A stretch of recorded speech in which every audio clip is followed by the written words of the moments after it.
Hi ma'am, कैसे हो हाय। आप? बस बढ़िया, आप बताइए। मैं बढ़िया हूँ। पहले तो आपको इतने दिन बाद देख के बहुत अच्छा लग रहा है। इट्स ऑलमोस्ट लाइक 2.5 साल हो गए आपसे जुड़े हुए। अच्छा।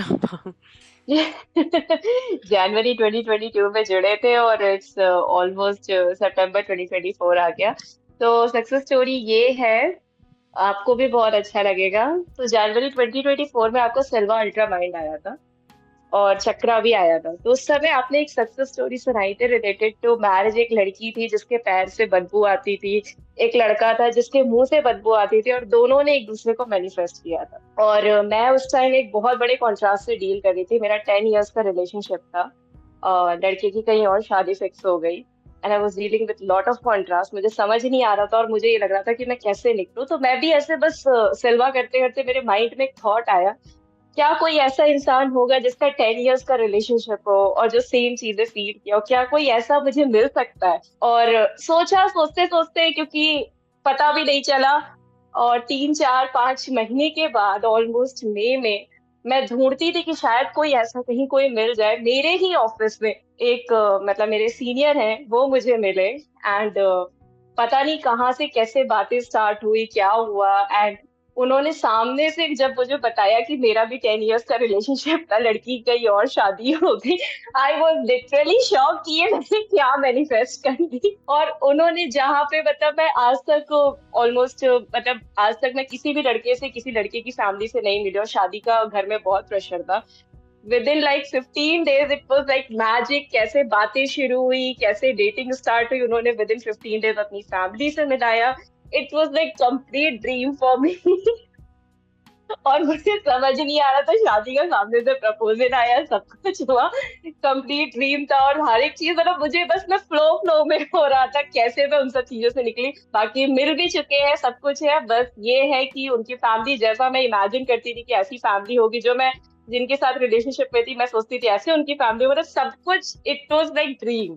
तो मैं यही आपको बताना चाहती हूँ। और इसके बाद मैंने चक्रा लेवल 2 किया था। आपने जब वो हीलिंग कराई थी कि वो उठा के पुराने इमोशंस फेंक दो, और उसी के बाद सब कुछ एकदम मैजिक की तरह होगी। कॉन्ग्रेचुलेशन। अब मुझे बताइए, 10 साल का रिलेशनशिप था। नाउ यू हाँ। Manifested another one. अभी और लगा आपकी ना एक जो हुआ बात, अच्छे के लिए एक हुआ। ट्रेन जाती है तो दूसरी ट्रेन बेटर होती है। ये वीडियो मैंने पता नहीं 100 से भी ज्यादा बार सुना होगा, 100 से भी ज्यादा बार सुना होगा। और यही सोचती थी कि कैसे कैसे मैं निकलूं, कैसे निकलूं।